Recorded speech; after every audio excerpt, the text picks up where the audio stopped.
இன்னைக்கு நம்ம ரொம்பவே சத்தான சுவையான வரகரிசி பொங்கல் எப்படி செய்யறதுன்னு பார்க்கலாம். வரகரிசி பொங்கல் உணவுல அடிக்கடி சேர்த்துக்கிறதுனால சிறுநீரகம் மற்றும் இதயத்தோட செயல்பாடு ரொம்பவே சீரா இருக்கும். சுகரை கண்ட்ரோலா வச்சுக்கும், சுகர் வராம பார்த்துக்கும், ஆண்மை குறைவை சரி செய்யும், ரத்தத்தை சுத்திகரிக்கும். ரொம்ப முக்கியமான விஷயம், இது தேவையில்லாத கொழுப்புகளை உடம்புக்குள்ள வச்சுக்க விடாது. ஸோ உடம்பு எடையை கரெக்டாக மெயின்டைன் பண்ணுறதுக்கு ஹெல்ப் பண்ணும். வரகரிசியில் மாவு சத்து குறைவாகவும் நார் சத்து அதிகமாகவும் இருக்குது. ஸோ ரொம்ப சீக்கிரத்தில் டைஜஷன் ஆகிடும், அதே நேரத்தில் ஊட்டச்சத்தாக இருக்கும்.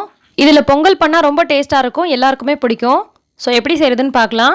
1 கப் அளவுக்கு வரகரிசி எடுத்திருக்கேன். வரகரிசி எல்லா மளிகை கடையிலையும் கிடைக்கும். கண்டிப்பாக இதை வாரம் ஒரு முறையாவது சேர்த்துக்கோங்க. இந்த அரிசிலாம் நீங்கள் அடிக்கடி உடம்புல சேர்த்துக்கிட்டா மட்டும்தான் உங்களை ஊட்டச்சத்து குறையாமல் பார்த்துக்க முடியும். அதே மாதிரி பலவிதமான நோய் தாக்கத்துலேருந்து தப்பிக்கவும் முடியும். வரகரிசியில் பொங்கல் செஞ்சால் ரொம்ப டேஸ்ட்டாக இருக்கும், எல்லாருக்குமே ரொம்ப பிடிக்கும். இன்றைக்கி நம்ம வரகரிசி பொங்கல் தான் செய்ய போகிறோம். வரகரிசி 1 கப் அளவுக்கு எடுத்திருக்கேன். நான் இன்றைக்கி மெஷரிங் கப்பில் அளந்திருக்கேன். நீங்கள் எந்த கப்லனாலும் அளந்துக்கலாம், அல்லது டம்ளர் அளவு கூட எடுத்துக்கலாம்.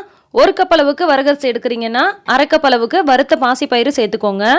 சிலர் 1க்கு 1/4 பங்கு பருப்பு சேர்ப்பாங்க, சிலர் 1க்கு 3/4 பங்கு பருப்பு சேர்ப்பாங்க. ஆனால் நம்ம 1க்கு பாதி சேர்த்தோன்னா ரொம்ப ரொம்ப டேஸ்ட் நல்லாயிருக்கும்.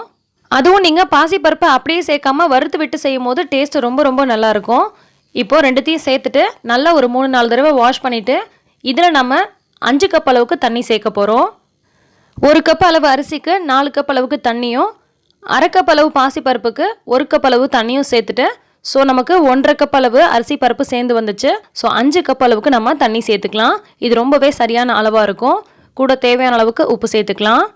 இது கூட தேவைன்னா 1/2 ஸ்பூன் அளவுக்கு நெய் கூட சேர்த்துக்கலாம், ரொம்ப நல்லாயிருக்கும். நான் இன்றைக்கி நெய் சேர்க்கல.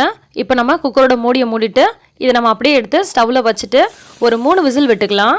அரிசி பருப்பை 1/2 மணி நேரம் போல் ஊற விட்டு செஞ்சோன்னா 1 அல்லது 2 விசில் போதும். நம்ம ஊற விடாமல் அப்படியே செய்கிறோம், அதனால் ஒரு 3 விசில் போல் விட்டுக்கலாம். இப்போது ப்ரெஷர்லாம் ரிலீஸ் ஆனதுக்கப்புறமா நம்ம ஓப்பன் பண்ணிக்கலாம்.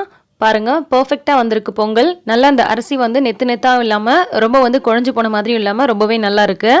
சரியாக வேகாத மாதிரியும் இருக்கக்கூடாது, அதே நேரத்தில் கூழ் போல் குழஞ்சும் இருக்கக்கூடாது. இந்த மாதிரி பக்குவத்தில் இருந்துச்சுன்னா நமக்கு பொங்கல் சரியாக இருக்கும். ஸோ இப்போ இது ஒரு முறை நல்லா கலந்து விட்டுக்கலாம்.